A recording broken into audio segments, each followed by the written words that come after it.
ସନାତନ ଆସନ୍ତୁ ଜାଣିବା ପ୍ରାପ୍ତ କର୍ମ ମହିମା। ହେ ସନାତନ ଧର୍ମୀ ଭକ୍ତ ପ୍ରେମୀ, ଆପଣ ମାନେ ଏହି ଅଧ୍ୟାୟଟି ନିଜ କର୍ମରେ ଲଗାନ୍ତୁ, ଏହା ମୋର ଆପଣ ମାନଙ୍କୁ ନିବେଦନ। ଜାଣନ୍ତୁ ପ୍ରାପ୍ତ କର୍ମ ମହିମା ହେଉଛି ଭାରତ ଏକ ଦେବଭୂମି ଦେଶ।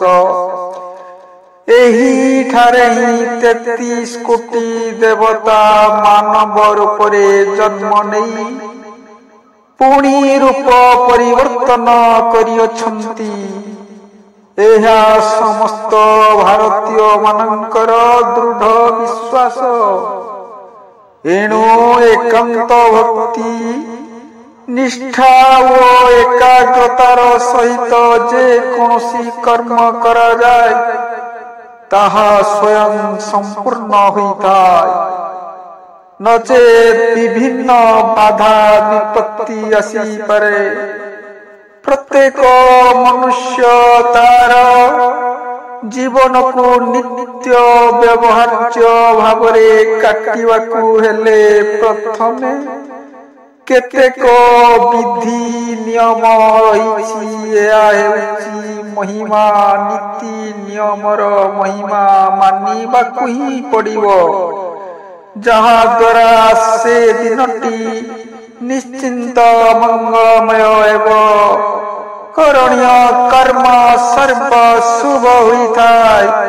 ବର୍ତ୍ତମାନ ବିଚାର କରାଯାଇପାରେ, ପ୍ରତ୍ୟେକ ମନୁଷ୍ୟ ପ୍ରଥମେ ସେଜ ତ୍ୟାଗ ପରେ ବିଧି ବିଧାନର ସହିତ ମନ୍ତ୍ର ପୂର୍ବକ ଯଦି ଦନ୍ତ ମଙ୍ଗନ, ତୈଳ ମର୍ଦ୍ଦନ ଏବଂ ସ୍ନାନ କରେ, ତାହା ଦ୍ୱାରା ତାର ସର୍ବ ସିଦ୍ଧି ସାଧିତ ହୋଇଥାଏ।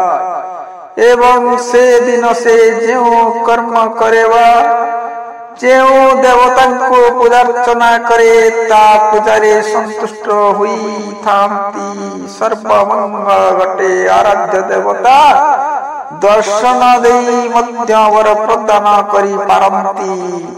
ଫଳରେ ତାର ଅଭୀଷ୍ଟ ପୂରଣ ହୋଇଥାଏ। ଉପନିଷଦ ଓ ମଙ୍ଗଳ ସ୍ତୋତ୍ରରେ ମାନବ ଶରୀରର ବିଭିନ୍ନ ଅଙ୍ଗକୁ ଭିନ୍ନ ଭିନ୍ନ ଦେବତାଙ୍କ ବାସସ୍ଥଳ ବୋଲି କୁହାଯାଉଛି। ଏଣୁ ପ୍ରତିଦିନ ଶଯ୍ୟା ତ୍ୟାଗ ପରେ ସେଜ ତ୍ୟାଗ ପରେ ଶରୀରର ବିଭିନ୍ନ ଅଙ୍ଗକୁ ମନେ ପକାଇବା ସହିତ ଶଯ୍ୟାରୁ ଉଠିବା ସମୟ ଏବଂ ଶଯ୍ୟାକୁ ଗଲାବେଳେ ଆରାଧ୍ୟ ଦେବତାଙ୍କୁ ଦର୍ଶନ କଲେ ସର୍ବମଙ୍ଗଳ ହୁଏ। ଆହୁରି ମଧ୍ୟ ଶଯ୍ୟା ତ୍ୟାଗ ପରେ ପିତା ମାତା ଗୁରୁ ଗୁରୁଜନ ମାନଙ୍କୁ ପ୍ରଣାମ କଲେ ସେ ଦିନଟି ଆପଣ ମାନଙ୍କର ସର୍ବରିଷ୍ଟ ଖଣ୍ଡନ ହୋଇଥାଏ। ଆଶୀର୍ବାଦ ମିଳେ, ନମସ୍କାର କରନ୍ତୁ। ନମସ୍କାର କଲେ ଆଶୀର୍ବାଦ ମିଳେ, ସକଳ କାର୍ଯ୍ୟରୁ ସୁଫଳ ମିଳିଥାଏ। ଏଣୁ ପ୍ରତିଦିନ ସ୍ୱ ଶରୀର ଅଙ୍ଗ ଦର୍ଶନ କରିବା ସହିତ ଗୁରୁ ଗୁରୁଜନଙ୍କର ଆତିଥ୍ୟ ସ୍ୱୀକାର କରିବା ଉଚିତ। ପ୍ରାତଃ କର ଦର୍ଶନ ମନ୍ତ୍ର ଜାଣନ୍ତୁ। କରାଗ୍ରେ ବସତେ ଲକ୍ଷ୍ମୀ, କର ମଧ୍ୟେ ସରସ୍ୱତୀ, କର ମୂଳେ ତୁ ଗୋବିନ୍ଦ, ପ୍ରଭାତେ କର ଦର୍ଶନ। ସର୍ବାଙ୍ଗ ଦର୍ଶନ ମନ୍ତ୍ର। ଅଗ୍ନିବାଗ୍ଭୂତ୍ୱା ମୁଖଂ ପ୍ରବିଶତ୍, ବାୟୁ ପ୍ରାଣୋକ୍ତ୍ୱା ନାସିକେ ପ୍ରବିଶତ୍, आदित्य चक्षुभुत्क्षं प्रविशत्, दिशा पुत्रं कृत्वा प्रविशत्, औषधि वनस्पतियो लोमानि भूत्वा प्रविशत्, चन्द्रमा मनो भूत्वा हृदयं प्रविशत्, मृत्युरूपं कृत्वा नाभि प्रविशत्, ଅପୁରିତ ଭୃତ ପ୍ରବିଶତ୍। ଏହା ଐତରେୟ ଉପନିଷଦରୁ କହିଲି। ଦନ୍ତ ମଞ୍ଜନ ବିଧି ଓ ମନ୍ତ୍ର ଜାଣନ୍ତୁ। ଦ୍ୱାଦଶାଙ୍ଗୁଳମାନିନ ଦନ୍ତ କଷ୍ଟଂ ଦ୍ୱିଜନ୍ମନଙ୍ଗା କ୍ଷତ୍ରବିତ୍ ଶୂଦ୍ର ଜାତିନଂ ନବଚତୁରଙ୍ଗୁଳଂ सर्वे कंठनिकं पुण्याचारिण्यजशस्विनो कटतिक्तकषायतो बारोग्य सुखप्रदा गोवाजता हिंदर तथाड़िमकेतकी खर्जूर नारिकेलं च सत्ते तृणारोजका तृणाराजशीरा प्रत्यज कुर्जदन्तधावनं तावत्मतिचण्डालो यावत् गङ्गा न पश्यति। आसंतो जानिबा दंत घर्षणे दिग निरूपण। उदयात्पूर्वमुखोदयेतुर्तमुखं दक्षिणं पश्चिमं चैव न कुर्यादन्तधावन्। दंत काष्ठ भंग मंत्र। आयुर्वंशुभं प्रजापति वसुनिच ब्रह्म प्रज्ञं च वेदं च तन्नोदयि वनस्पते। दंत घर्षण मंत्र। ओम न्यायं बौद्धजस्तो सुमराज मागमत् साम्यमुखं प्रमाष्टन्ते जससा च भजने च।